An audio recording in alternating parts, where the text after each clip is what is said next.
Dear aspirants, ఈ వీడియోలో మనం ఐబీపీఎస్ నుంచి అయితే మనకి స్పెషలిస్ట్ ఆఫీసర్ నోటిఫికేషన్ అయితే రావడం జరిగింది.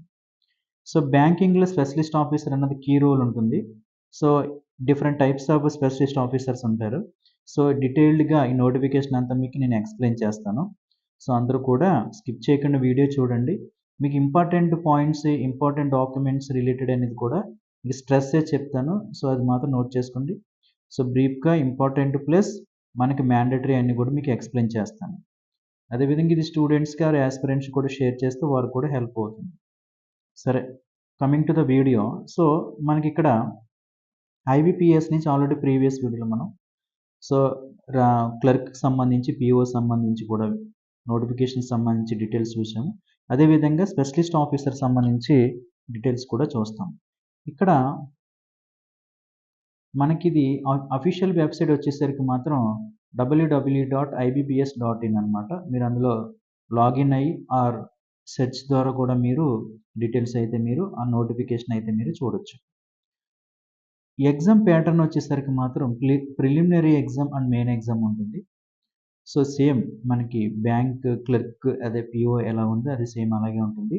సో, స్పెషలిస్ట్ ఆఫీసర్ మనకి సీరియల్ నంబర్స్ ఆర్ కేటగిరీస్ చూసినట్లయితే మాత్రం IT officers scale 1, agriculture field officers, అలాగే అదేవిధంగా రాజభాష అధికారి, law officer, HR, personal officers, marketing officer ఇలాగా 6 టైప్స్ ఆఫ్ కేటగిరీస్‌లో అయితే మాత్రం ఐటీ ఆఫీసర్స్ కోసం ఐబీపీఎస్ నోటిఫికేషన్ రిలీజ్ చేసిందనమాట. అంటే ఐబీపీఎస్‌లో ఎవరైతే ఇంక్లూడ్ అయ్యి ఉన్నాయో, బ్యాంక్స్ ఉన్నాయో వారందరూ ఏం చేస్తారంటే ఈ ఈ ఇక్కడ మెన్షన్ చేసిన 6 టైప్స్ ఆఫ్ కేటగిరీస్ ఎంప్లాయీస్‌ని రిక్రూట్ చేసుకొని ఐబీపీఎస్ రిక్రూట్ చేసి బ్యాంక్‌కి అయితే అలొకేట్ చేస్తుందనమాట. సో, ఈ 6 టైప్స్ ఆఫ్ పోస్ట్‌లకి ఏజ్ క్రైటీరియా ఎంత? ఎగ్జామ్ ఎప్పుడు ఉంటుంది? అదేవిధంగా దీని యొక్క రిజర్వేషన్స్ కేటగిరీస్ ఎటా ఎట్లా ఉంటుందనే దాని మీద కూడా ఈ వీడియోలో మనం చూద్దాము. ఎగ్జామ్ ప్యాటర్న్ కూడా మెయిన్ చూద్దాం. ప్రతి నోటిఫికేషన్‌లో మనం మెన్షన్ చూసుకోవాల్సింది ఎగ్జామ్ ప్యాటర్న్ మనం బాగా చూసుకోవాలి. ఎగ్జామ్ ప్యాటర్న్ ఆ డాక్యుమెంట్ సంబంధించినవి కూడా మ్యాండేటరీ డాక్యుమెంట్ సంబంధించినవి. అదేవిధంగా సెలక్షన్ ఆఫ్ ప్రాసెస్ కూడా చూసుకుంటే మనకి ఈజీ అవుతుందన్నమాట preparation. At the same time positive మైండ్‌తో మాత్రం ఎగ్జామ్‌లో అయితే మనం రాయగలుగుతాం అన్నమాట. ఓకే. ఈ 6 టైప్స్ ఆఫ్ సంబంధించిన ఈ స్పెషలిస్ట్ ఆఫీసర్స్ అంటారు. ఈ బ్యాంకింగ్‌లో ఈ 6 టైప్స్‌ని. దీనికి సంబంధించిన నోటిఫికేషన్‌లో ఇంచుమించు సుమారుగా 896 పోస్టులకైతే నోటిఫికేషన్ అయితే రిలీజ్ చేశారు. ఇక్కడ మనకి షెడ్యూల్ చూసినట్లయితే ఇంపార్టెంట్ డేట్స్ ప్రకారంగా షెడ్యూల్ చూసినట్లయితే online registration including edit and modification of application చూసుకుంటే మనకి 01 అంటే ఆగస్ట్ 1 నుంచి 21 ఆగస్ట్ వరకైతే ఇవ్వడం జరిగింది. అంటే మనకి PO exam same schedule mention చేసినట్టే ఇక్కడ కూడా అలాగే మెన్షన్ చేశారనమాట. అదేవిధంగా పేమెంట్ ఆఫ్ అప్లికేషన్స్ కూడా మనకి ఆగస్ట్ 1 నుంచి 21 ఆగస్ట్ వరకైతే ఇవ్వడం జరిగింది.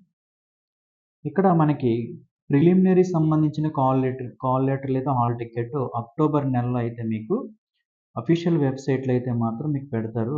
మీకు ముందుగానే మీకు మెయిల్ గాని, మెసేజ్ గాని వస్తాయి. లేదా బోత్ కూడా రావచ్చు.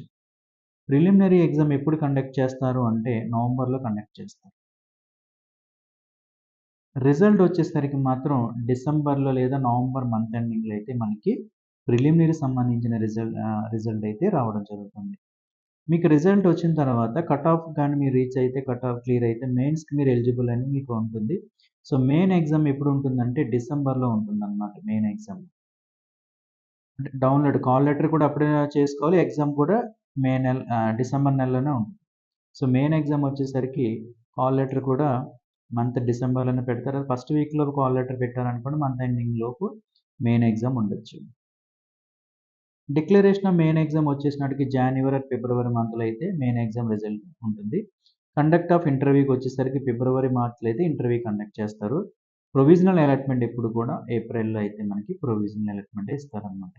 సో, ఈ విధంగా మనకి షెడ్యూల్ అయితే మాత్రం ఐబీపీఎస్ స్పెషలిస్ట్ ఆఫీసర్స్ కోసం అయితే మనకి రిలీజ్ చేసిందనమాట. ఒకసారి మీకు బ్రీఫ్‌గా మళ్ళీ ఒకసారి చెప్పినట్లయితే అప్లికేషన్ ప్రాసెస్ చేయడానికి ఆగస్ట్ 1 నుంచి 21 వరకైతే టైమ్ ఇచ్చారు. పేమెంట్ కూడా సేమ్ ప్యారలల్‌గానే చేయాలి.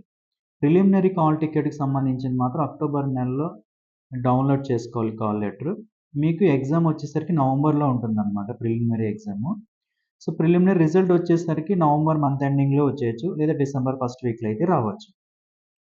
అదేవిధంగా మెయిన్ ఎగ్జామ్ వచ్చేసరికి మీరు కాల్ లెటర్ డిసెంబర్ ఫస్ట్ వీక్‌లో కాల్ లెటర్ డౌన్‌లోడ్ చేసుకుంటే, మెయిన్ ఎగ్జామ్ మంత్ ఎండింగ్‌లో గాని, థర్డ్ వీక్‌లో గాని ఉండొచ్చన్నమాట.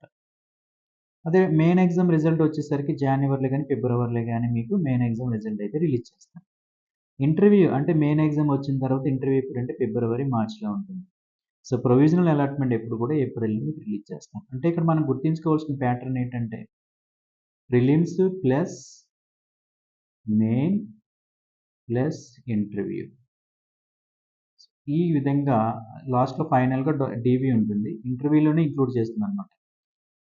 ఈ 3 టైప్స్ ఆఫ్ స్టెప్స్ మీకు ఈ ఎగ్జామ్ అయితే మీరు ఫేస్ చేయవలసి ఉంటుందన్నమాట. అంటే ప్రిలిమినరీ అవ్వాలి. ప్రిలిమినరీ క్వాలిఫై అయిన తర్వాత మెయిన్ ఎగ్జామ్‌కెళ్తారు.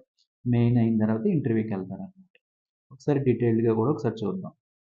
ఇండెక్స్ వచ్చేసరికి పార్టిసిపేటెడ్ బ్యాంక్స్ ఏమున్నాయన్నది, eligibility criteria, nationality, age, disability సంబంధించి రిజర్వేషన్‌కి సంబంధించి సర్టిఫికేట్, స్క్రైబ్‌కి సంబంధించింది ఇది. Visually impaired. సో, ఈ విధంగా అంటే డిజబిలిటీ కేటగిరీ సంబంధించనమాట. ఇది ఈడబ్ల్యూఎస్ సంబంధించిన రిలేటెడ్ సంబంధించిన ఇన్ఫర్మేషన్ అంతా 9వ పేజీలో ఉందని చెప్తున్నారు. సో, అందులో మనం చూస్తాం. అదే క్రెడిట్ హిస్టరీ అవసరం ఉండదు. ఇక్కడ మనకి అప్లికేషన్ ఫీజ్ సంబంధించి ఇంటిమేషన్ చార్జెస్ అనమాట. అదే structure of examinations. Structure of examination డిలో మెన్షన్ చేశారు. ఇచ్చిన నోటిఫికేషన్‌లో ఈ స్ట్రక్చర్ ఆఫ్ ఎగ్జామినేషన్ అనేది ఒకసారి చూద్దాం. Penalty of wrong answers, cut off scores, examination centres, interview, provisional allotment, identification verification. ఏ విధంగా మీరు ఆన్‌లైన్ అప్లికేషన్ చేయాలి అన్న దాని మీద. జనరల్ ఇన్‌స్ట్రక్షన్స్ అందరికీ తెలిసిన ఇన్‌స్ట్రక్షన్సే ఒకసారి మీకు బ్రీఫ్‌గా చెప్పించేస్తాను. ఏ ఐటెమ్స్ మనం ఎగ్జామ్‌కి తీసుకెళ్ళకూడదు. Call letter, announcement, disclaimer. ఇదే విధంగా స్కానర్ డాక్యుమెంట్స్ ఎటువంటి డాక్యుమెంట్స్ ఎనెక్సర్ 1, ఎనెక్సర్ 2, ఎనెక్సర్ 3 తీసుకుంటే మనకి ఇక్కడ ఎనెక్సర్ 3 వచ్చేసరికి డాక్యుమెంట్స్, స్కానర్ డాక్యుమెంట్స్ మిస్టేక్స్ లేకుండా ఎట్లా ఏ డాక్యుమెంట్స్ అప్లోడ్ చేయాలి. మెయిన్ ఇంపార్టెంట్ మనకి రిజర్వేషన్ కేటగిరీస్ క్యాండిడేట్స్ సర్టిఫికేట్స్ ఇక్కడ మెన్షన్ చేసిన ఫామ్ ఎస్సీ, ఎస్టీకి సంబంధించి. సో, ఈ ఫార్మేట్‌కి సంబంధించి సర్టిఫికేట్ ఎస్సీ, ఎస్టీకి సంబంధించిన సర్టిఫికేట్. అదేవిధంగా OBC certificate so, OBC related, EWS related certificates. ఈ పీడబ్ల్యూడీ సంబంధించిన సర్టిఫికేట్స్ అన్నమాట ఇవన్నీ. నేను చూసుకుంటాను. సో, ఈ విధంగా మీకు ఇంట్రడక్షన్ అయితే ఇండెక్స్ అయితే ఇవ్వడం జరిగింది. ఇండెక్స్ నేను బ్రీఫ్‌గా మీకు చెప్తాను. ఇంట్రడక్షన్ అంటే మనకి 2025, 26కి సంబంధించి వేకెన్సీస్ కోసం అయితే ఐబీపీఎస్ స్పెషలిస్ట్ ఆఫీసర్ కోసం నోటిఫికేషన్ అయితే రిలీజ్ చేస్తుందన్నమాట. ఇది 14th నోటిఫికేషన్స్ అని చెప్తారు. మీకేమైనా అఫీషియల్ వెబ్సైట్ ఇది. డీటెయిల్స్ కావాలన్నా, అప్డేట్స్ కావాలనుకుంటే. ఇక్కడ మనకి మెయిన్ చూసుకుంటే పార్టిసిపేటెడ్ బ్యాంక్స్ అన్నమాట. సో, పార్టిసిపేటెడ్ బ్యాంక్స్ అంటే ఎన్నున్నాయండి? 11 బ్యాంక్స్ ఉన్నాయి. ఈ 11 బ్యాంక్స్ కూడా పార్టిసిపేటెడ్ బ్యాంక్స్. ఈ 11 బ్యాంక్స్‌లో మీకు స్పెషలిస్ట్ ఆఫీసర్ కింద మీరిచ్చిన ప్రయారిటీని బేస్ చేసుకొని అలొకేట్ చేస్తుందన్నమాట. Eligibility criterias related general instructions ఇది. మీకు ఆల్రెడీ ఇక్కడ మీకు మెన్షన్ చేస్తాం. సిటిజన్ ఆఫ్ ఇండియా ఉండాలి. నేపాల్ ఉన్నా, భూటాన్ ఉన్నా, టిబెటియన్ ఉన్నా, ఇక్కడ మెన్షన్ చేసిన కంట్రీస్ ఉన్నాయి కదా! సో, జాంబియా, ఇథియోపియా, వియత్నాం వీరందరూ కూడా ఈ దేశంలో కూడా ఎలిజిబులే. బట్ ఇక్కడ వీరేం చేయాలంటే ఇక్కడ, ఇక్కడ మెన్షన్ చేసిన second, third, fourth, fifth mention చేసిన అంటే నేపాల్, భూటాన్, టిబెటియన్ ఇక్కడ మెన్షన్ చేసిన కంట్రీస్ వారు ఇక్కడ favour of certificate eligibility has been issued. Government of India నుంచి ఇచ్చిన అంటే ఇతర దేశాల వారు కూడా ఇక్కడ పర్మనెంట్‌గా సెటిల్ అయ్యింది అంటే మాత్రం అది గవర్నమెంట్ ఆఫ్ ఇండియా ఇచ్చిన సర్టిఫికేట్ ఉండాలన్నమాట. సో, ఇష్యూ చేసిన సర్టిఫికేట్ ఉండాలి. అప్పుడే వారు కూడా అప్లికేషన్ అప్లై చేయడానికి ఎలిజిబుల్ అవుతారు.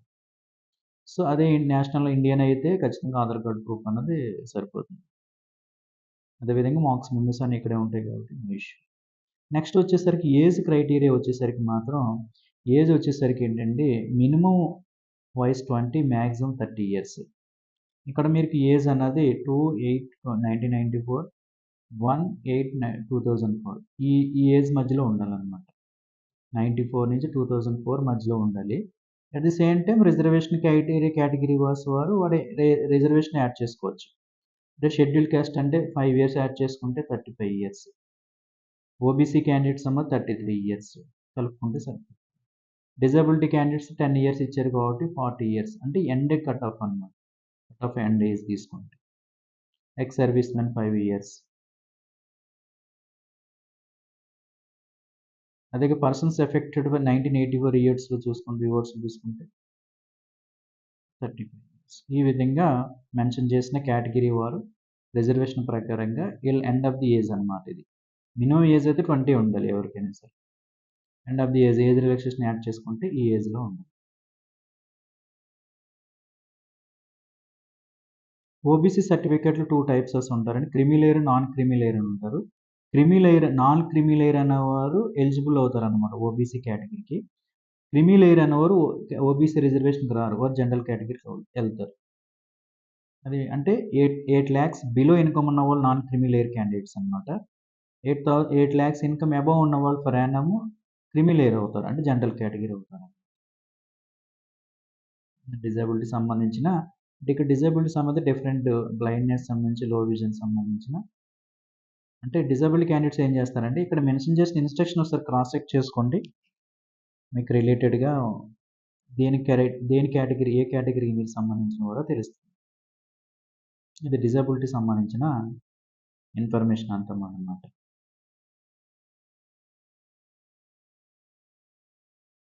స్క్రైబ్ కావాలనుకుంటే ఈ ఇన్‌స్ట్రక్షన్ బేస్ ఫాలో అవుతే మీరు స్క్రైబ్ అనేది ఎగ్జామినేషన్ సెంటర్‌లో మీకు అలొకేట్ చేస్తారు.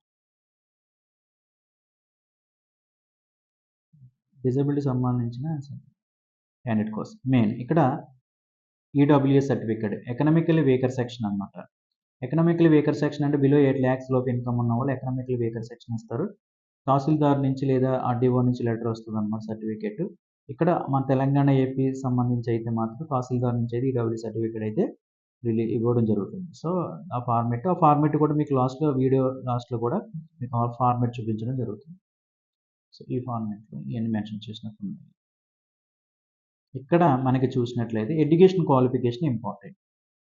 ఇక్కడ స్పెషలిస్ట్ ఆఫీసర్స్ అంటే మీకు ఆ డిపార్ట్మెంట్ మీద మెన్షన్ చేసిన కేటగిరీ మీద మీరు డిగ్రీ చేసి ఉండాలి. డిగ్రీ అంటే nothing but professional degree, non professional degree అన్నమాట. ఇక్కడ పోస్ట్ కోడ్ చూసామనుకోండి. Name of the post age education qualification అని అన్నారు. ఇక్కడ పోస్ట్ అంటే ఐటీ ఆఫీసర్స్ తీసుకున్నాం అనుకోండి. Scale 1 minimum age 20, maximum 30 years. Adding reservation ages. ఇక్కడ 4 ఇయర్స్ ఇంజినీరింగ్ చేసి ఉండాలండి. కంప్యూటర్ సైన్స్ అంటే బీటెక్ కంప్యూటర్ సైన్స్ కానీ, బీఈ కంప్యూటర్ సైన్స్ కానీ చేసిన వాళ్ళు, అదేవిధంగా information technology, electronics and electronics అన్నమాట. అంటే టెలికమ్యూనికేషన్స్ అంటే ఈసీఈ చేసిన వాళ్ళు కూడా ఎలిజిబుల్ అవుతారు. Electronics and electronics and communications కూడా. ఎలక్ట్రానిక్స్ ఇన్స్ట్రుమెంటేషన్ చేసిన వాళ్ళు కూడా ఈ ఐటీ ఆఫీసర్ స్కేల్ 1 అవుతారన్నమాట. అంటే బీఈ, బీటెక్ కంప్యూటర్ సైన్స్ చేసిన వాళ్ళు, అదేవిధంగా ఎలక్ట్రానిక్స్ అండ్ కమ్యూనికేషన్ చేసిన వాళ్ళు కూడా ఎలిజిబుల్ అవుతారు. సిఎస్ఈ, ఈసీఈ బ్రాంచ్ బీటెక్ వాళ్ళు కూడా ఎలిజిబుల్ అవుతారు కాబట్టి వారు కూడా అప్లై చేసుకోవచ్చు. లేదా పోస్ట్ గ్రాడ్యుయేట్ డిగ్రీని ఎలక్ట్రానిక్స్ అండ్ ఎలక్ట్రికల్ టెలికమ్యూనికేషన్స్ అంటే ఎంటెక్ చేసిన వారు లేదా ఎంఈ చేసిన వారు కూడా ఎలిజిబుల్ అవుతారన్నమాట. కంప్యూటర్ సైన్స్ చేసిన వాళ్ళు కూడా. లేదా గ్రాడ్యుయేట్ హ్యావింగ్ పాస్ అంటే బి లెవెల్ కేటగిరీ. సో ఈ కేటగిరీ అన్నమాట. ఈఏసిసి అనేసి B level category. So maximum మనకి ఏపీ, తెలంగాణలో యాక్చువల్‌గా ఏ అండ్ బి మెన్షన్ చేసిన ఎడ్యుకేషన్ క్వాలిఫికేషన్ అయితే ఎక్కువ మంది స్టూడెంట్స్ ఉంటారు. మ్యాక్సిమం స్టూడెంట్స్ ఉండకపోవచ్చు బి లెవెల్ క్యాండిడేట్స్. సో కాబట్టి బీఈ, బీటెక్ చేసిన వాళ్ళు computer science and EC students అయితే ఎలిజిబుల్. రిమైనింగ్ బ్రాంచ్ వాళ్ళు అయితే ఎలిజిబుల్ కాదన్నమాట. అదే పోస్ట్ గ్రాడ్యుయేషన్ అయితే గొడవలేని పని. నెక్స్ట్ అగ్రికల్చర్ ఫీల్డ్ ఆఫీసర్స్ అంటారు. ఇది specialist officer. Minimum age 20, maximum 30 years. 4 years degree in agriculture అనమాట. అగ్రికల్చర్ ఇంజినీరింగ్ అంటారు. హార్టికల్చర్ కానీ, animal husbandry, veterinary science, dairy science, fishery science ఇలాగా agri marketing, cooperation banking, so agri forestry, forestry agriculture, agriculture biotechnology, BTech biotechnology, food science, agriculture business management, food technology, dairy technology. అంటే ఇక్కడ 4 years degree అన్నారండి. అంటే ఇక్కడ mention చేసింది professional degree, non professional degree కాదనమాట. కాబట్టి 4 years degree చేసిన వాళ్ళు అగ్రికల్చర్స్ అవ్వచ్చు, హార్టికల్చర్ అవ్వచ్చు, ఫిషరీస్ అవ్వచ్చు. ఇక్కడ వొకేషనల్ గ్రూప్ వాళ్ళు ఎలిజిబుల్ కాదు. ఇది కూడా మెన్షన్ అంటే చాలామంది హార్టికల్చర్ అవ్వచ్చు, వొకేషనల్ కోర్సెస్ ఉంటాయి. వొకేషనల్ కోర్సెస్‌కి ఎలిజిబుల్ కాదు. 4 ఇయర్స్ డిగ్రీ కంపల్సరీ ఉండాలి. ఆ డిగ్రీ అనేది ఇక్కడ మెన్షన్ చేసిన స్పెషలిస్ట్ అయ్యి ఉండాలనమాట. Specialised subjects. సో, ఇందులో మెన్షన్ చేసిన వారే అగ్రికల్చర్ ఫీల్డ్ ఆఫీసర్‌కి ఎలిజిబుల్ అవుతారనమాట. సెరికల్చర్, ఫిష్ అంటే వొకేషనల్ గ్రూప్స్ ఉంటాయి. వారు ఎలిజిబుల్ కాదు దీనికి. 4 ఇయర్స్ డిగ్రీలో ఈ టైప్ ఆఫ్ సబ్జెక్ట్‌లో, ఈ టైప్ ఆఫ్ కేటగిరీలో చేసిన వాళ్ళు అవ్వాలన్నమాట. థర్డ్ వచ్చేసరికి రాజభాష అధికారి స్కేల్ 1. ఇక్కడ రాజభాష అంటే మనకి హిందీ విత్ ఇంగ్లీష్ సబ్జెక్ట్ అయి ఉండి డిగ్రీ లెవెల్‌లో అనమాట. పోస్ట్ గ్రాడ్యుయేషన్ డిగ్రీ హిందీ ఉండాలి విత్ ఇంగ్లీష్ ఉండాలనమాట. అలా ఎలిజిబుల్ అవుతారు. Or post graduate degree Sanskrit ఉన్నా, అది ఇంగ్లీష్, హిందీ ఉన్నా సరే వారు ఎలిజిబుల్ అనమాట. అంటే రాజభాష అధికారికి హిందీ, ఇంగ్లీష్‌తో ఒక పోస్ట్ గ్రాడ్యుయేషన్ ఉండాలి. కంపల్సరీ పోస్ట్ గ్రాడ్యుయేషన్ అడిగాడు ఇక్కడ. డిగ్రీ అడగలేదు. అర్థమైందా? సో, ఇక్కడ మనం చూసుకోవాల్సి చాలామంది డిగ్రీ అనుకుంటే ఎనీ డిగ్రీ కాదండి. కొన్ని స్పెషలిస్ట్ ఆటిలకి ఖచ్చితంగా పోస్ట్ గ్రాడ్యుయేషన్ ఉంటుంది. సో, పోస్ట్ గ్రాడ్యుయేషన్ అనేది రాజ్యసభ పోస్ట్ గ్రాడ్యుయేట్ ఉండాలి. బట్ హిందీ విత్ ఇంగ్లీష్ ఉండాలి. లేదా సాంస్క్రిట్ అండ్ ఇంగ్లీష్, హిందీ అని ఉండాలన్నమాట. ఇది గ్రాడ్యుయేషన్ లెవెల్‌లో ఉండాలి. సబ్జెక్ట్ యాస్ గ్రాడ్యుయేషన్ లెవెల్‌లో అన్నమాట. పోస్ట్ గ్రాడ్యుయేట్‌కి Hindi with English as subject at the degree graduation level ఉండాలి. ఓకే. ఈ విధంగా రాజ్యసభ అధికారి స్కేల్ 1. లా ఆఫీసర్ వచ్చేసరికి మాత్రం బ్యాచిలర్ డిగ్రీ లా అనమాట. LLB. Enrol as an advocate with bar council. LLB చేసి ఉండాలి. బార్ కౌన్సిల్ ఎన్రోల్ అయి ఉండాలి. అప్పుడు వాడు అప్లై చేయడానికి, స్పెషలిస్ట్ ఆఫీసర్ అప్లై చేయడానికి అవకాశం ఉందన్నమాట. అంటే చాలామంది ఎల్ఎల్బి చేస్తారు కానీ బార్ కౌన్సిల్‌కి ఎన్రోల్ అవ్వరు. కానీ ఎన్రోల్ అవ్వాలన్నమాట. డెఫినెట్‌లీ ఎన్రోల్ అయితేనే దానికి అప్లై చేయడం. హెచ్ఆర్ పర్సనల్ ఆఫీసర్స్ అన్నమాట. అంటే graduate and 2 years full time post graduate degree చేసిన వాళ్ళు కూడా ఉండాలి. అంటే 2 years full time post graduation diploma అంటే ఇక్కడ గ్రాడ్యుయేట్ ప్లస్ పోస్ట్ గ్రాడ్యుయేషన్. అంటే మనం ఇక్కడ పోస్ట్ గ్రాడ్యుయేట్ చేసిన వాళ్ళు దీనికి ఎలిజిబుల్ కింద లెక్క చేసుకోవాలి. లేదా 2 years full time post graduate diploma in personal మేనేజ్మెంట్‌లో చేసిన, ఇండస్ట్రియల్ ట్రైనింగ్‌లో హెచ్ఆర్‌లో చేసినా కూడా వారు హెచ్ఆర్ కింద అప్లై చేయడానికి హెచ్ఆర్ పోస్ట్‌కి అప్లై చేసుకోవచ్చు. మార్కెటింగ్ ఆఫీసర్ వచ్చేసరికి మాత్రం minimum age 20, 30 maximum. Graduate and 2 years full time MMS అంటే marketing 2 years full time, 2 years full time PGDBA, PGDM ఈ విధంగా చేసిన వాళ్ళు కూడా మార్కెటింగ్ ఆఫీసర్ స్కేల్ 1 ఎలిజిబుల్. ఈ విధంగా 6 టైప్స్ ఆఫ్ కేటగిరీస్‌లో డిఫరెంట్ సబ్జెక్ట్స్ అన్నమాట. సో, ఈ విధంగా ఎడ్యుకేషన్ క్వాలిఫికేషన్ ఉన్న వాళ్ళైతే మాత్రమే అప్లై చేయడానికి అవకాశం ఉంది. ఓకే.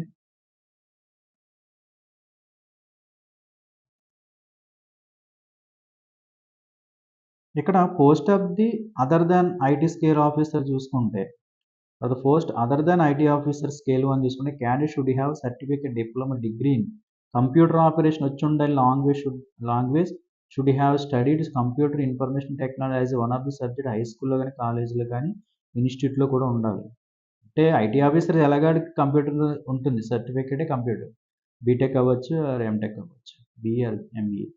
కానీ అదర్ దాన్ పోస్ట్‌లు అంటే మిగిలిన 5 రిమైనింగ్ పోస్ట్‌లు కూడా ఖచ్చితంగా కంప్యూటర్ సబ్జెక్ట్‌గా ఉండాలి. లేదంటే ఒక సబ్జెక్ట్ ఒక డిప్లొమాలో గాని, డిగ్రీలో గాని ఒక సబ్జెక్ట్ గాని ఉండాలి. ఇది కాలేజీలో గాని నేర్చుకున్నట్టు కూడా ఉండాలన్నమాట. సర్టిఫికేట్ కంపల్సరీ ఉండాలి. Candidate should have certificate compulsory ఉండాలి. ఏదో ఒక లాంగ్వేజ్ అయినా ఉంటది. ఒక సి అన్నా, సి ప్లస్ ప్లస్ అనో, జావానో లాంగ్వేజ్ అయినా ఉంటే సబ్జెక్ట్ ఆళ్ళు కూడా ఎలిజిబుల్ అవుతారండి. అందుకని మనం నోటిఫికేషన్ కంపల్సరీ చదువుకోవాలి. ఏమి ఇచ్చారో లేదా అని. అంతేగాని ఎనీ డిగ్రీ అని చెప్పారు లేదా అని పెట్టేసి అప్లై చేసేస్తే అప్లికేషన్ అమౌంట్ వేస్ట్ అవుతుంది. మీ టైం వేస్ట్ అవుతుంది. అప్లికేషన్ రిజెక్ట్ అవుతుంది. అందుకనే నోటిఫికేషన్ అంతా కూడా క్లియర్‌గా చదువుకుంటే మీకు డౌట్స్ అన్నీ క్లారిఫై అయ్యి ఒక 30% మీరు గెయిన్ అయిపోయినట్టే. మిగతా 70% మీ ప్రిపరేషన్ మీద డిపెండ్ అయి ఉంటుంది. So credit history. ఇక్కడ applications and fees and intimation charges తీసుకున్నాం అనుకోండి, 175 అన్నది SC ST PWD candidates, remaining క్యాండిడేట్స్కి అయితే 850 అనమాట. ఓకే, మెయిన్ వచ్చేసరికి structure of examinations. Structure of examination మనం చూసినట్లయితే ప్రిలిమినరీ ఎగ్జామ్ అనమాట. ఇది ప్రిలిమినరీ ఎగ్జామ్లో వచ్చేసరికి ఇంగ్లీష్ ఉంటుంది, 50 క్వశ్చన్స్, 25 మార్క్స్, అంటే హాఫ్ మార్క్ పడింది అనమాట ఒక question. 40 minutes duration, single window, అంటే ఇంగ్లీష్ కంప్లీట్ అయిపోయిన తర్వాత రీజనింగ్ ఓపెన్ అవుతుంది. రీజనింగ్ ఓపెన్ అయిన తర్వాత జనరల్ అవేర్నెస్. ఇది జంబుల్డ్ అవ్వచ్చు, ముందు కూడా రీజనింగ్ రావచ్చు, తర్వాత ఇంగ్లీష్ రావచ్చు, లేదా జనరల్ అవేర్నెస్, బ్యాంకింగ్ అవేర్నెస్ రావచ్చు. అది అక్కడ జంబుల్డ్ స్వైప్ అవుతూ ఉంటుంది, దాన్ని బేస్ చేసుకుని ఉంటుంది. బట్ సింగిల్ విండో ఓపెన్ అవుతుంది, ఆ పర్టికులర్ డ్యూరేషన్ టైంలో మీరు చేయాలి, తర్వాత remaining next window next time అట్లాగనమాట. దాని సెపరేట్ టైం ఉంటుంది అన్నమాట. రీజనింగ్ వచ్చేసరికి 50 క్వశ్చన్స్, 50 మార్క్స్, ఇంగ్లీష్ అండ్ హిందీలో ఉంటాయి, 40 minutes. General awareness with special reference at banking industry, 50 question, 50 marks, English and Hindi, 40 minutes. So ఇక్కడ ప్రిలిమినరీ, ఇక్కడ వచ్చి for the post of law officer Rajbhasha అధికారికి అయితే ఈ ఫార్మేట్లో ఉంటుంది ప్రిలిమినరీ ఎగ్జామ్. అంటే మనకి ఇక్కడ 6 types ఆఫ్ స్పెషలిస్ట్ ఆఫీసర్స్ ఉన్నారు కాబట్టి ప్రిలిమినరీ ఎగ్జామ్స్లో కూడా డిఫరెన్షియేట్స్ ఉన్నాయి. కాబట్టి ఇక్కడ ఏంటంటే లా ఆఫీసరు రాజభాష అధికారికి అయితే మాత్రం ఈ ఫార్మేట్లో ఉంటుంది. English, reasoning, general awareness with banking awareness ఉంటుంది. ఇక్కడ మెన్షన్ చేసిన క్వశ్చన్స్ అనమాట, 50, 25, 50, 50, 50 ఇలా ఉంటుంది. అంటే 150 క్వశ్చన్స్, 125 మార్క్స్. అది ప్రిలిమినరీగా ఉంటుంది, 2 hours టైం. బట్ ఇక్కడ IT officer, agriculture field officer, హెచ్ఆర్కి తీసుకుంటే మాత్రం ఈ ఫార్మేట్ ఉంటుంది. English 50, 25, reasoning 50, 50, aptitude 50, 50. ఇక్కడ దీనికి రెండాళ్ళకి డిఫరెన్స్ ఏమొచ్చింది, ఇక్కడ మనకి జనరల్ అవేర్నెస్ అది బ్యాంకింగ్ అన్నది లా ఆఫీసర్స్కి, రాజభాష అధికారికి ఉంటుంది. బట్ ఇక్కడ అట్లా కాదు, క్వాంటిటీ యాప్టిట్యూడ్ ఉంటుంది అనమాట. ఇక్కడ యాప్టిట్యూడ్ ఉండదు వీళ్ళకి, లా ఆఫీసర్స్ ప్రిలిమినరీ ఎగ్జామ్లో. కానీ other than IT officer, agriculture officer, హెచ్ఆర్కి అయితే మాత్రం ఖచ్చితంగా యాప్టిట్యూడ్ యాడ్ అవుతుంది అనమాట. సో ఈ విధంగా ప్రిలిమినరీ సంబంధించిన ఎగ్జామ్ ఫార్మేట్ అనమాట. ఈ ఎగ్జామ్ చూసుకుంటే ఇది ఖచ్చితంగా ఎగ్జామ్ చూసుకున్న అర్థమెటిక్, రీజనింగ్, ఇంగ్లీష్ అయితే కాంపిటేటివ్ ఎగ్జామ్ ప్రిలిమినరీ. సో అన్నిటికీ యూజ్ అవుతుంది. మీరు ప్రిపరేషన్ కూడా బ్యాంక్స్ ప్రిపేర్ అయిన వాళ్ళు కూడా బ్యాంక్ యూజ్ అవుతుంది అన్నమాట. ఓకే, ఈ విధంగా ప్రిలిమినరీ ఎగ్జామ్ ఉంటుంది. నెక్స్ట్ వచ్చేసరికి ఇక్కడ కట్ ఆఫ్ వచ్చేసరికి కూడా మెయిన్ పేపర్ని బట్టి ఉంటుంది అనమాట. అంతేగాని ఎంత ఈజీగా వచ్చింది కదా ఎక్కువ కట్ ఆఫ్ ఉంటుంది, కష్టంగా వచ్చింది తక్కువ కట్ ఆఫ్ అనే ఉంటుంది. బేస్డ్ ఆన్ నార్మలైజేషన్ అనమాట. ఐబీపీఎస్ అనేది ఐబీపీఎస్ ఫాలో అయ్యేది నార్మలైజేషన్ మెథడ్ ఫాలో అవుతుంది. నార్మలైజేషన్ మెథడ్ ప్రకారంగా సిస్టమ్ వాల్యూస్లో కట్ ఆఫ్ ఎంత ఉంటే అంత దాని కట్ ఆఫ్ బేస్ చేసుకుని మెన్షన్ చేస్తారన్నమాట. కాబట్టి బెస్ట్ ఎఫర్ట్, బెస్ట్ అటెంప్ట్ ఇవ్వడానికి ప్రయత్నించండి విత్ 100% యాక్యురసీ. మెయిన్ ఎగ్జామ్ వచ్చేసరికి for the post of law officers and IT officer, agriculture field officer, HR తీసుకుంటే మాత్రం professional knowledge 60 questions, 60 marks, 45 minutes. ఇది మెయిన్ ఎగ్జామ్. అదే రాజభాష అధికారికి వచ్చామనుకోండి, professional knowledge and descriptive question, professional objective ఉంది, descriptive ఉంది. Objective questions 45 questions ఇస్తారు, descriptive 2 ఇస్తారు, 60. ఇంగ్లీష్ హిందీ లాంగ్వేజ్లో ఉంటుందన్నమాట. సో మెయిన్లో వచ్చిన స్కోర్ని బేస్ చేసుకుంటుంది. ప్రిలిమినరీని జస్ట్ ఫిల్టరింగ్. మీరు క్వాలిఫై అయ్యారంటే ఇంకా మార్క్స్ కన్సిడర్ చేయరు, మెయిన్లో వచ్చిన మార్క్సే. మీరు ప్రిలిమినరీ దాటారు అంటే మెయిన్లో ప్రొఫెషనల్ నాలెడ్జ్లో మీకు స్కోర్ రావాలి. 60 క్వశ్చన్స్, 60 మార్క్స్ ఎనఫ్. మీరు స్కోర్ చేసుకుంటే ఇంటర్వ్యూ కాల్ లెటర్ వస్తుంది అన్నమాట. ఓకే, ఈ విధంగా అఫీషియల్ వెబ్సైట్లో మీకు మెన్షన్ చేస్తాను. రాంగ్ ఆన్సర్స్ అంటే 1/4 అన్నమాట. 1/4 ఆఫ్ ది నెగిటివ్ మార్కింగ్ 1/4 ఉంటుంది. Cut off score online examination అంటే based on IBPS cut off normalisation method scores. Examination centres అన్ని కూడా మీకు బిలో ఎనాక్సెస్ టూల్ ఇచ్చారు, అందులో మీకు చూపిస్తారు. ఇంటర్వ్యూకి ఏం చేస్తారు అంటే మీకు ఎప్పుడైతే మెయిన్స్ ఎగ్జామ్ క్వాలిఫై అయ్యారో, కట్ ఆఫ్ బేస్ చేసుకున్నారో, మీకు ఇంటర్వ్యూ కాల్ లెటర్ కూడా సైట్లో పెడతారు, మీకు మెయిల్ ద్వారా పెడతారు. కానీ ఇక్కడ ఇంటర్వ్యూకి వచ్చేసరికి మాత్రం 100 మార్క్స్కి ఉంటుంది. 40% అంటే 40 మార్క్స్ రావాలన్నమాట జనరల్ కేటగిరీ. రిమైనింగ్ కేటగిరీ వాళ్ళు 35 మార్క్స్ రావాలి. అంటే 35 మార్క్స్ వస్తే సరిపోతుంది, 35% అనమాట. అప్పుడు మనకి రేషియో 8:20లో తీస్తారనమాట. మెయిన్స్‌లో వచ్చిన మార్క్ బేస్ చేసుకొని మనకి సెలక్షన్ పోస్ట్ ఉంది. సో, కాబట్టి మీరు మెయిన్ బాగా రాయాలి. అంటే ఇక్కడికి వచ్చేసరికి ప్రొఫెషనల్ నాలెడ్జ్ మీద గ్రిప్ గట్టిగా ఉండాలి. ప్రిలిమినరీ దాటారంటే ఖచ్చితంగా మీకు అయిపోయినట్టే. ఎందుకంటే ప్రొఫెషనల్ నాలెడ్జ్ గట్టిగా పికప్ ఉంటే మాత్రం ప్రిపేర్ అవుతే తరువులుగా ఒకటే ఎగ్జామ్ కాబట్టి సో, మీరు ఈజీగా గెయిన్ చేయొచ్చు. కాబట్టి ప్రిలిమినరీ మీద ఫోకస్ పెట్టండి ఫస్ట్. ఒక 10 అవర్స్ పెట్టుకుంటే, ఒక 7 అవర్స్ వరకు ప్రిలిమినరీ పెట్టండి. ఒక 3 అవర్స్ ప్రొఫెషనల్ నాలెడ్జ్ మీద పెట్టండి. ప్రిలిమినరీ అయిపోయిన తర్వాత మీరు ఇంకా 1 మంత్ టైమ్ ఇవ్వరు. ఒక 20 డేస్ టైమ్ ఇస్తారు. సో, 20 డేస్‌లో ఫుల్ ఫ్లెడ్జ్డ్‌గా ఒక ప్రొఫెషనల్ నాలెడ్జ్ మీద పెడతారు. ఈజీగా కొట్టొచ్చు. డాక్యుమెంట్ వెరిఫికేషన్‌కి మీకు డాక్యుమెంట్ వెరిఫికేషన్ ఇంటర్వ్యూ కూడా పట్టుకెళ్ళాలి మీరు. డాక్యుమెంట్ వెరిఫికేషన్‌కి అయితే మీరు ఈ డాక్యుమెంట్స్ పట్టుకెళ్ళాలి. ఇంటర్వ్యూ కాల్ లెటర్ పట్టుకెళ్ళాలి. ఆన్‌లైన్ అప్లికేషన్ మీరు పెట్టింది పట్టుకెళ్ళాలి. Date of birth certificate, SSC సంబంధం పట్టుకెళ్ళాలి. ఫోటో ఐడెంటిటీ ప్రూఫ్ పట్టుకెళ్ళాలి. మార్క్ షీట్స్ అన్నమాట. మార్క్ షీట్స్ మీరు కంప్లీట్ అయినోళ్ళు ఈ టైంలో కంప్లీట్ అయినోళ్ళు అందరూ పట్టుకెళ్ళాలి మెన్షన్ చేసింది. SC, ST, OBC category candidate certificates పెట్టుకెళ్ళాలి. Caste certificates. ఈడబ్ల్యూఎస్ వాళ్ళది ఈడబ్ల్యూ సర్టిఫికేట్ పట్టుకెళ్ళాలి. డిజబిలిటీ సర్టిఫికేట్ వాళ్ళు డిజబిలిటీ సర్టిఫికేట్ పెట్టుకెళ్ళాలి. ఇక్కడ మెన్షన్ చేసిన 15 డాక్యుమెంట్స్ ఉంటే 15 డాక్యుమెంట్స్ కూడా మీరు గవర్నమెంట్ సర్వెంట్ అంటే నో అబ్జెక్షన్ సర్టిఫికేట్ పట్టుకెళ్ళాలి. గవర్నమెంట్ సర్వెంట్ రాసి నో అబ్జెక్షన్ సర్టిఫికేట్. ఇలా మీకు ఇంక్లూడ్ అయిన అన్ని డాక్యుమెంట్స్ మీరు పట్టుకెళ్ళాలన్నమాట. ఈ విధంగా 15 డాక్యుమెంట్స్ 15 టైప్స్ ఆఫ్ డాక్యుమెంట్స్ అయితే మీరు పట్టుకెళ్ళచ్చు. మీకు ఏ కేటగిరీ అందరికి 15 ఉండవు. కొంతమంది 10 ఉండొచ్చు. ఒక 11 ఉండొచ్చు. 12 ఉండొచ్చు. బట్ ఈ 15 టైప్ ఆఫ్ ఇన్‌స్ట్రక్షన్స్ మీరు ఫాలో అవ్వాల్సి మీరు డాక్యుమెంట్స్ పట్టుకెళ్ళాల్సి ఉంటుంది.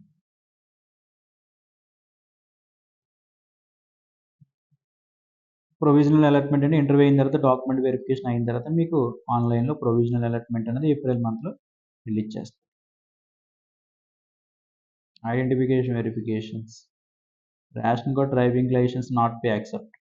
రేషన్ కార్డ్ ఉంది, డ్రైవింగ్ లైసెన్స్ యాక్సెప్ట్ చేయరు.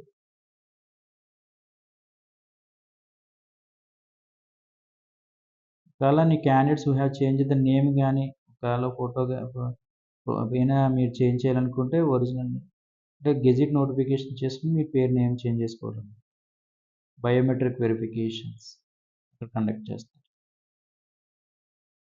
ఎగ్జామినేషన్ సెంటర్ తీసుకున్నాం అనుకోండి, మీకు చూపిస్తాను షెడ్యూల్ టేబుల్ ఫార్మాట్‌లో అందులో మెన్షన్ చేస్తాను. మెయిన్ ఎగ్జామినేషన్ ఐడీ ప్రూఫ్స్ అంటే మీకు తెలిసింది. ఇక్కడ ఫీజు వచ్చేసరికి 175, 850. హౌ టు అప్లై అన్నది మీకు ఆన్‌లైన్ అప్లికేషన్ ఓపెన్ చేసినప్పుడే రిజిస్ట్రేషన్ అయినప్పుడే మీరు డా స్టెప్ బై స్టెప్ ప్రొసీజర్ చెప్తుంది. ప్రొసీజర్ ఫాలో అయిపోండి. మిస్టేక్ లేకుండా చేయండి. సో, ఇక్కడ సిగ్నేచర్ వచ్చేసరికి మాత్రం మీరు ఓన్‌గా గెస్టెడ్ టైప్ ఆఫ్ సైన్ కాకుండా అదే డాక్టర్ పెట్టే సైన్ టైప్ కాకుండా నీట్‌గా అర్థమయ్యే రీతిలో పెట్టండి. సో, అంతేగాని క్యాపిటల్ లెటర్‌లో మాత్రం పెట్టకూడదు. ఈ type of candidates required documents అనేవి పెట్టాలండి. Photograph, signature, left thumb, hand written. Hand written declaration అనేది ఎగ్జాంపుల్ ఫార్మాట్ కూడా చూపిస్తారు. అది కూడా మీకు ఒకసారి చూపిస్తాను. సో, ఇయన్నీని స్కాన్ చేసి అప్లోడ్ చేయాలన్నమాట.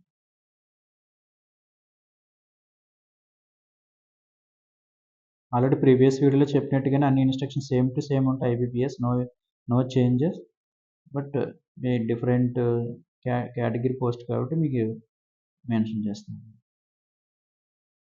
ఇప్పుడు చెప్పడం జరుగుతుంది. ఓకే. ఇందులో ఇంకా మెన్షన్ చేసినవి ఉన్నాయి. త్రూ మెయిల్ ఆర్ ఎస్ఎంఎస్ ఈ విధంగా మీకు మెసేజ్ వస్తది. మీకు ఆల్రెడీ ప్రీవియస్ వీడియో చెప్పినట్టుగానే ఈ ప్లాస్టిక్ బాక్స్ అని క్యాలిక్యులేటర్ కానీ ఏ ఐటెమ్ మీరు పట్టుకెళ్ళకూడదండి. ఓన్లీ పెన్నే పట్టుకెళ్ళండి. 2 టైప్స్ పెన్ పట్టుకెళ్ళండి. ఫోటోస్ డౌట్స్ ఉంటే ఫోటోస్ పట్టుకెళ్ళండి తప్ప ఇంకేం పట్టుకెళ్ళొద్దు. ఐడీ ప్రూఫ్ ఆధార్ కార్డ్ పట్టుకొని వెళ్ళండి. అంతే తప్ప మీరు మిగతా ఏ డాక్యుమెంట్స్ పట్టుకెళ్ళొద్దు.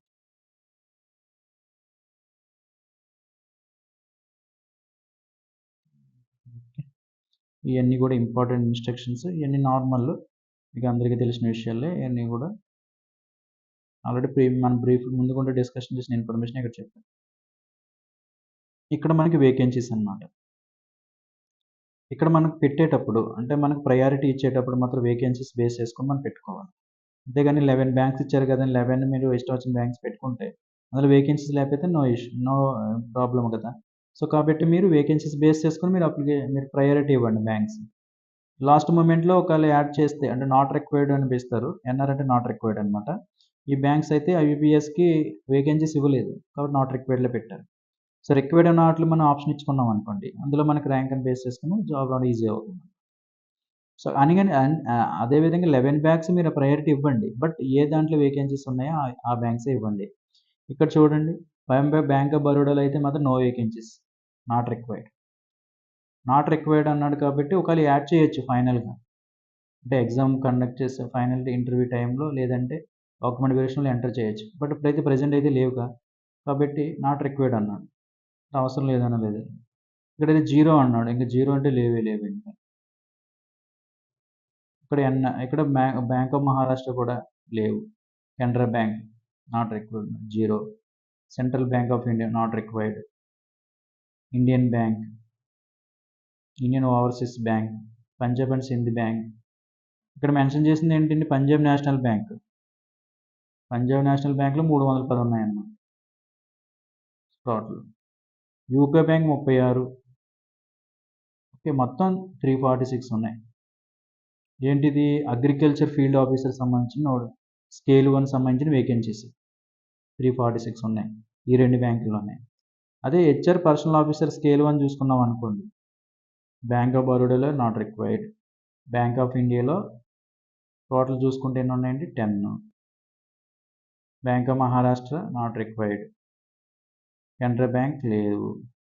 సెంట్రల్ బ్యాంక్ లేవు. Not required. Indian bank not required. Indian overseas bank not required. Punjab and Sindh bank not required. Punjab and national బ్యాంక్‌లో 7 ఉన్నాయి. సో టోటల్ ఎన్ని వచ్చాయి ఇక్కడ 15 ఉన్నాయి. అన్రిజర్వ్డ్ ఇది. సో టోటల్ 25 ఉన్నాయి. అంటే మనకి హెచ్ఆర్ అండ్ పర్సనల్ ఆఫీసర్ మనకి పంజాబ్ అండ్ నేషనల్ బ్యాంక్‌లోనే ఉన్నాయి. అలాగే బ్యాంక్ ఆఫ్ ఇండియా ఈ 2 బ్యాంకుల్లోనే ఉన్నాయన్నమాట. సో కాబట్టి ఆప్షన్ ఇచ్చుకునేటప్పుడు ఈ 2 ఇచ్చుకోవాలి. నెక్స్ట్ ఐటీ ఆఫీసర్స్ అన్నమాట. ఐటీ ఆఫీసర్స్ వేకెన్సీస్ చూసినట్లయితే మనం ఐటీ ఆఫీసర్ వేకెన్సీస్ ఎందులో ఉన్నాయండి? బ్యాంక్ ఆఫ్ బరోడాలో తీసుకుంటే not required. Bank of India, bank of Maharashtra, Canara bank లేవు. Central bank. సో ఇలా చూసుకుంటే జస్ట్ మనకి ఎక్కడే ఉన్నాయండి మనకి Indian overseas bank 20, Punjab national 150, మొత్తం టోటల్ 170 ఉన్నాయి. అంటే ఏంటి Indian overseas bank Punjab national బ్యాంక్‌లోనే ఉన్నాయన్నమాట. అది ఐటీ ఆఫీసర్. లా ఆఫీసర్ చూసుకున్నాం అనుకోండి. లా ఆఫీసర్స్ వచ్చేసరికి bank of India, Canara bank, Indian overseas bank, Punjab national bank ఉన్నాయి. అంటే టోటల్‌గా మనం అబ్జర్వ్ చేసింది ఏంటంటే స్పెషలిస్ట్ ఆఫీసర్లు అన్నీ కలిపి పంజాబ్ నేషనల్ బ్యాంక్‌లోనే ఎక్కువ ఉన్నాయి. పంజాబ్ నేషనల్ బ్యాంక్ చూసుకోండి. నెక్స్ట్ ఇక్కడ చూసుకుంటే మార్కెటింగ్ ఆఫీసర్స్ 5 ఉన్నాయి. Indian overseas bank, Punjab national bank 2 ఉన్నాయి. సో టోటల్ 2 అంటే టోటల్ మొత్తం ఎలా చూసుకున్నా పంజాబ్ నేషనల్ బ్యాంక్‌లోనే పడిందన్నమాట నోటిఫికేషన్ అంతా. ఇక్కడ మళ్ళీ చూసుకుంటే రాజభాష అధికార భాష చూసుకుంటే Punjab national bank 25. So only Punjab national బ్యాంక్‌లోనే ఉన్నాయి. ఎన్ఆర్ అంటే ఏంటంటే నాట్ రిపోర్టెడ్ అన్నమాట. రిపోర్ట్ చేయలేదు. నాట్ రిక్వైర్డ్ కాదు. నాట్ రిపోర్టెడ్ అన్నమాట. సో నాట్ రిపోర్టెడ్ కాబట్టి మేబీ యాడ్ చేయొచ్చు లేకపోతే లేదు. బట్ ఇక్కడున్న వేకెన్సీస్ బేస్ చేసుకొని మీరు ఆప్షన్ అయితే ఇవ్వండి. మే include backlog vacancies for some banks. Maybe add చేయొచ్చు, యాడ్ చేయకపోవచ్చు. Not reported. ఎగ్జామినేషన్ సెంటర్ తీసుకున్నాం అనుకోండి. ప్రిలిమినరీ అండ్ మెయిన్స్ ఎగ్జామ్ తీసుకుంటే ఇక్కడ మన ఆంధ్రప్రదేశ్ చూసామనుకోండి. ఇక్కడ ఏలూరు, గుంటూరు, విజయవాడ, రాజమండ్రి, శ్రీకాకుళం, తిరుపతి ఈ విధంగా. మెయిన్ ఎగ్జామ్ వచ్చేసరికి గుంటూరు, విజయవాడ, విశాఖపట్నం.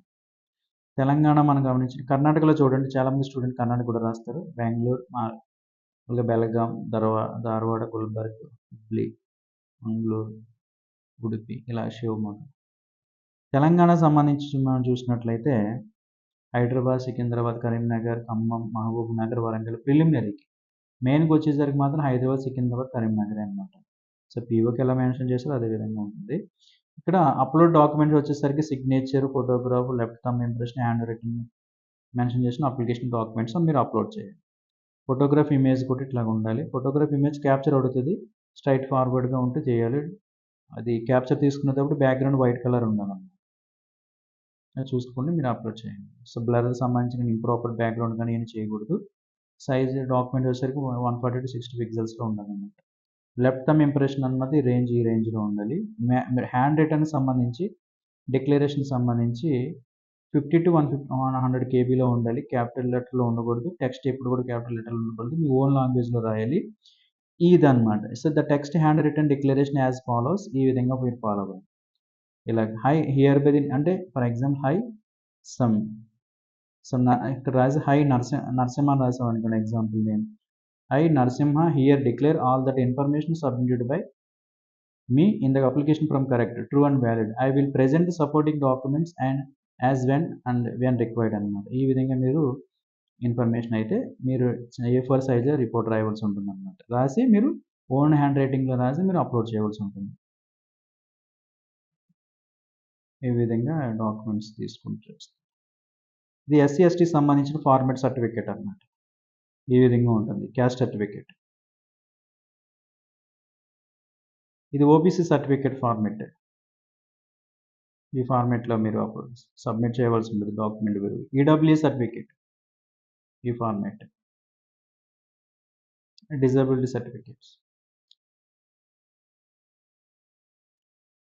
మీకు ఇది PDF కూడా మీకు డిస్క్రిప్షన్లో ఇస్తానులేండి. డౌన్లోడ్ చేసుకోండి పెట్టుకోవచ్చు, లేదా అఫీషియల్ వెబ్సైట్లో మీరు దొరికేస్తుంది. నో అబ్జెక్షన్ సర్టిఫికేట్ మీరు గూగుల్ చేస్తే నో అబ్జెక్షన్ సర్టిఫికేట్ ఫార్మాట్ దొరికేస్తుంది. ఆ విధంగా గవర్నమెంట్ ఎంప్లాయీస్ కూడా పెట్టచ్చు. సో ఈ విధంగా బ్రీఫ్గా ఒకసారి మీ ఫైనల్గా చెప్పేది ఏంటంటే మనకి స్పెషలిస్ట్ ఆఫీసర్స్ అన్నది ప్రిలిమినరీ ఎగ్జామ్ ఉంటుంది, మెయిన్ ఎగ్జామ్ ఉంటుంది, అదేవిధంగా ఇంటర్వ్యూ ఉంటుంది. సో ఇంటర్వ్యూ అన్నది ప్లస్ డాక్యుమెంట్ వెరిఫికేషన్ అన్నమాట. ఈ 3 స్టేజెస్లో ఎగ్జామ్ అయితే కండక్ట్ చేస్తారు. రేషియో వచ్చేసరికి 8:20 రేషియోలో ఉంటుంది. మెయిన్ వచ్చేసరికి 80, డాక్యుమెంట్ వెరిఫికేషన్ 20, అంటే ఇంటర్వ్యూ అనేది 20% ఉంటుంది. ఇంటర్వ్యూలో 100 మార్క్స్ ఉంటాయి. 100 మార్క్స్లో మీకు 40 మార్క్స్ ఆర్ రిజర్వేషన్ కేటగిరీ అంటే 35 మార్క్స్ రావాలి.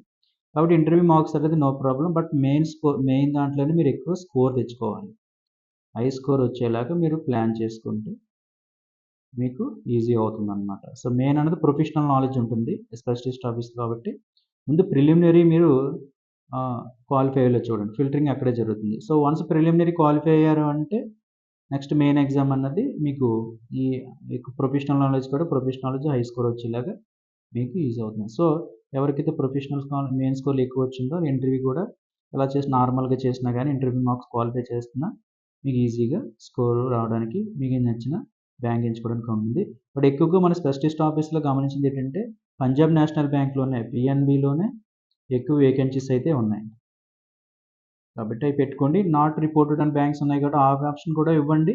కానీ ఫైనల్గా ఈ క్యారీ ఫార్వర్డ్ చేస్తే చెయ్యొచ్చు. బట్ చేయకపోయినా మీరు అప్లోడ్ ఇవ్వండి. ఇస్తే ఆటోమేటిక్గా యాడ్ అవుతూ వస్తుంది. ఏదైనా మీకు సెలక్షన్ పెట్టి మీ బేస్ చేసుకుని కూడా వస్తాయి అన్నమాట. ఈ విధంగా ఇంచుమించు సుమారుగా different 6 types of specialist officer category నుంచి 896 పోస్టులకి అయితే నోటిఫికేషన్ అయితే IBPS రిలీజ్ చేస్తుంది అన్నమాట. సో ఇంకేమైనా డౌట్స్ ఉంటే మాత్రం కామెంట్ బాక్స్లో పోస్ట్ చేయండి. నేను దానికి రిప్లై ఇవ్వడానికి ప్రయత్నిస్తాను. Thank you one and all.